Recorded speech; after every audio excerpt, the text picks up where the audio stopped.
Back with more DT Daily. Thank you, everybody, for tuning in. We are live on YouTube, Periscope, Facebook, and Twitch. So drop your comments and your questions in there. And we have a very special guest hopping on right now, comedian Craig Conant. Hello, Craig. Not much. How you doing? I'm good. How you doing? Doing great. Thanks so much for joining us today. I got to ask, where are you at right now? I'm in Los Angeles. Okay, you're in LA. All right. And are you on tour right now or taking a break? I am. I'm in LA, baby. I'm visiting. Well, I wanted to talk about your career in comedy, and in particular, looking up about you, it sounds like maybe you were a little rambunctious growing up. Would that be a fair way to? I drank and did some drugs and got arrested many of times.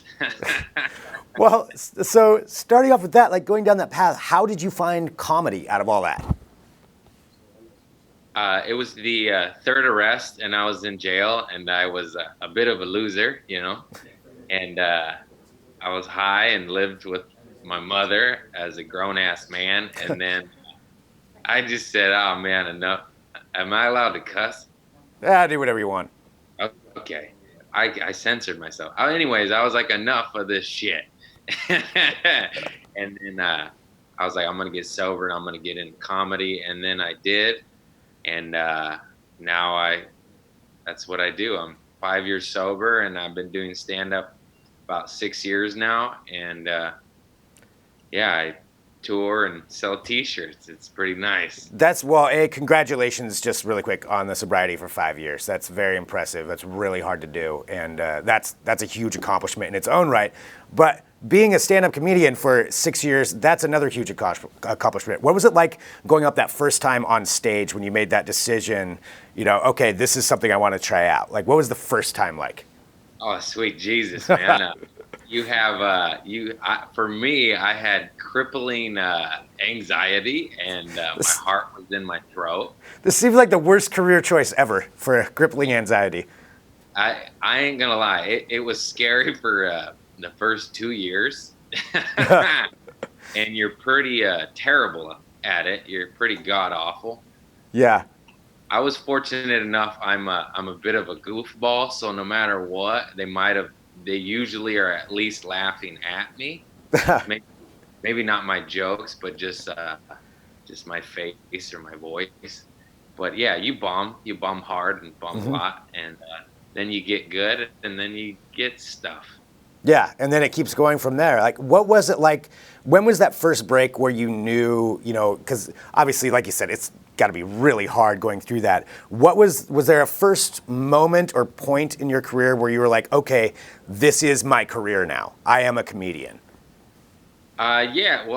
Producers would have me, as an early up-and-comer, they would have me work their shows for stage time, which doesn't sound like much, but when you're the new kid on the block, it is a lot, because it means that they want you on every show. Yeah. And then, some established bigger comedians have me open up, which is also a huge step in the right direction.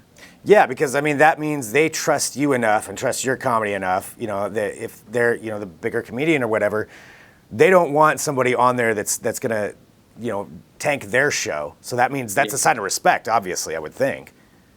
Yeah, no, it is. They want a friend as well as a solid comedian, because it is their show with 500 up to 3,000 people, and depending if it's a club or a theater.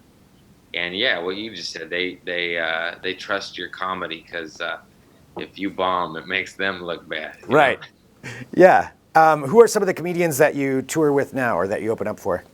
My buddy Chris D'Elia, yeah. And Bobby Lee, Michael Yo, and yeah. Those are some good dudes. I've met Bobby Lee a few times. That's got to be kind of a riot being with him. Yeah, he's nuts. Yeah, he is. He's nuts. We can just say it, but in the best way possible. Bobby's fantastic. Well, Craig, so now you're a regular at the Laugh Factory and Comedy Store, is that right? And the Improv. And the Improv. Those are like the biggest clubs in LA, and you're a regular at all of those now.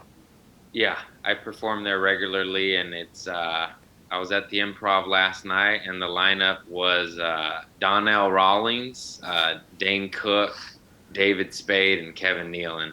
Wow. How does And that feel seeing your name up there with those people? it feels pretty damn cool, man. Yeah. So what's next in the career? You know, and where do you go from here? Do you have dreams of acting more or being in movies and television, or is stand-up where you want to focus? Stand-up is my baby and my main focus, but yes, of course, I would love to get in some sitcoms and or movies. Yeah. Yeah. I don't mind being the weird neighbor. I don't need to be the star. I could be the garbage. I don't give a shit, man. Let's do this. The weird neighbor sounds like a fun role anyway. Yeah. Well, what's coming up? How can people follow you and follow your career and follow everything that you're doing? What's the best way for that? Follow me on Instagram at Craig P. Conant, and my handle's the same on Twitter, and that's where most of my content goes. I'm also on Facebook, and I have a podcast called Community Service. Let's talk about the podcast. What's involved in the podcast? It's stories of debauchery and arrest and getting shit-faced, but hopefully there's a silver lining where you learned a lesson and you cleaned up your life. It doesn't always go that route though, but that's right. Yeah. Is there an example of any story that you can tell us on here? Yeah, it's the third arrest that I brought up earlier. I threw firecrackers at police on horses. That doesn't seem like it would end well. No, they chased me down. The horses, they're fast, and they got me. They chased you down like on the horse? Yeah, man. How do they stop you? I'm just curious about the physics of it. Is it like they knock you over, or is there a lasso involved? Like how does that work? The police tackled me. Okay. Like a football player, but actually, when it made 3 local newspapers, and one of the article titles was "Deputies Lasso Lamita Man." That's got to go on your business card or something like that. Yeah. Yeah. It's one of the, I was the lassoed Lamita Man. Yeah. Well, Craig, thank you so much for hopping on here today too to talk to us, and congratulations. Like I said, seriously on the sobriety on that, but really congratulations on the comedy career. It sounds like you found exactly what you were wanting to find this whole time, and now you're on the path that you want to be, and clearly getting more and more successful. Like, just congratulations. That's awesome. Thank you very much. Yeah, Craig, thanks for hopping in, and make sure everybody follow Craig on all of those different outlets. And I'm sure your tours, just actually really quick, where can people see where you're performing? On my website or my Instagram, I post all shows. Okay. Thank you so much. Absolutely. Thanks, Craig.